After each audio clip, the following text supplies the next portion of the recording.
Most people who try to attract birds make the exact same mistake. They go straight to buying a feeder, hang it up, and then wait. Days pass, maybe a sparrow shows up once, and then nothing, and they assume the birds just aren't interested. But that is almost never the actual problem. Birds aren't ignoring your yard because they don't want food.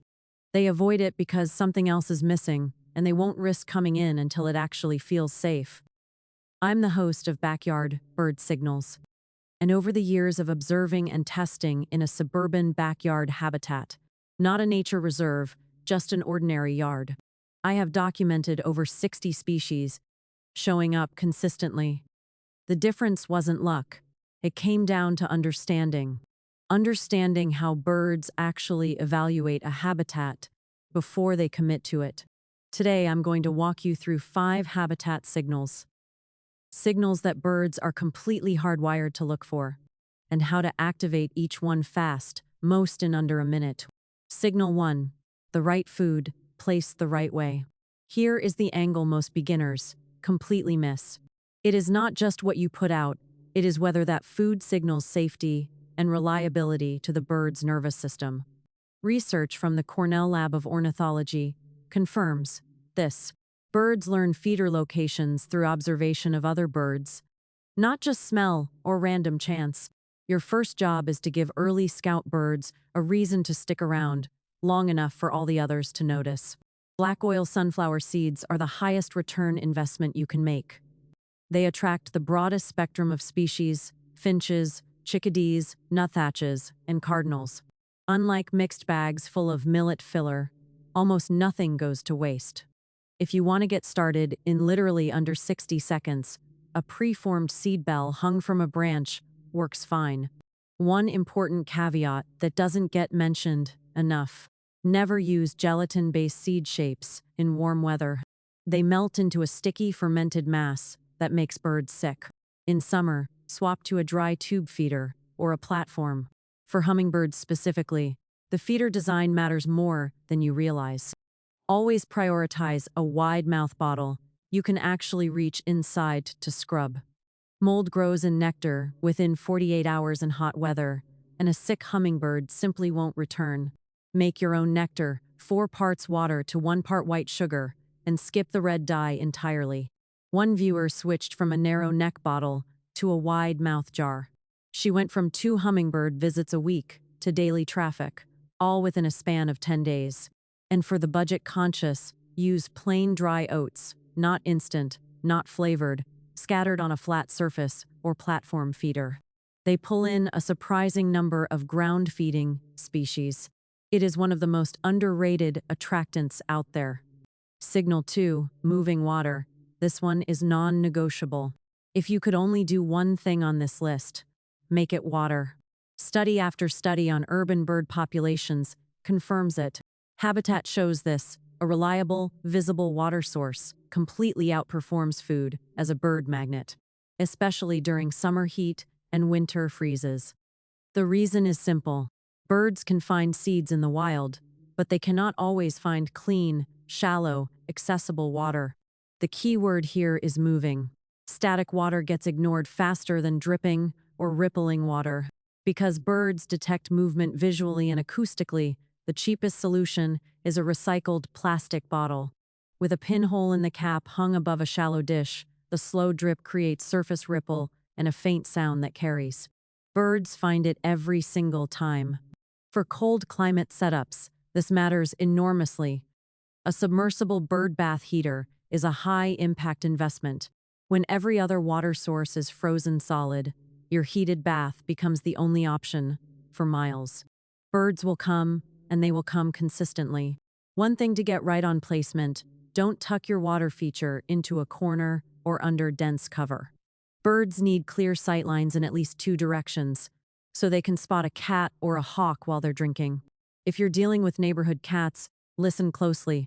Position your water source and feeders at least 10 feet away from any low shrub or fence line where a cat can crouch. It is a predator elimination step that gets skipped constantly. Signal 3, shelter, that actually mirrors natural habitat. A birdhouse is not decoration. It is a signal to cavity, nesting species, chickadees, wrens, bluebirds, and tree swallows. It tells them this territory has viable nesting real estate. The single most important specification is the entrance hole diameter. A 1.5-inch hole excludes house sparrows and starlings. House sparrows are aggressive nest destroyers. They will absolutely kill nestlings of native species. If you've had tree swallows wiped out by sparrows before, a proper hole size combined with a sparrow spooker helps. A simple strip of reflective material above the box makes the difference. Position matters too. Wrens prefer lower placement near brush. Bluebirds prefer open field edges at about 5 feet high. Clean your boxes out every fall. Old nesting material harbors mites and parasites. This will drive birds away the following spring. Signal 4, cover, the element you should plant first. Cover is the habitat element that most beginners think of last. But it is the element birds prioritize first. Native shrub density is the strongest predictor of backyard bird species. Stronger than feeder presence, stronger than water features, birds won't spend time in an open lawn with a feeder. It simply feels like a trap to them. The fastest version of cover is taking a section of your yard, even a strip 5 feet wide, and stop mowing it. Don't plant anything, don't spray anything, just stop. Within one season, volunteer plants emerge and insects colonize. Ground-feeding birds start working that strip systematically. It costs nothing, and it takes absolutely zero effort. If you're dealing with lizards or other ground animals, dense, mid-height, native shrubs help. They create territory that songbirds defend actively, discouraging reptiles from moving through. Signal 5 is cultivation, growing the food chain, which is the smartest, long-term play.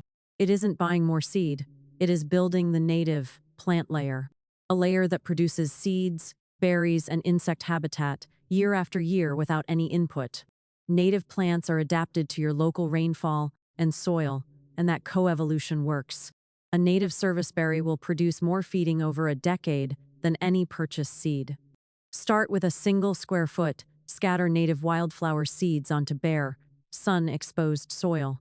Ideally species sourced from your own region. Do it in the fall, and then do nothing. Many native species need a cold stratification period to germinate. Come spring, you get blooms that feed local pollinators. Then, seed heads that feed finches and sparrows into fall. Then standing dead stems that shelter overwintering insects, which feed woodpeckers all winter long.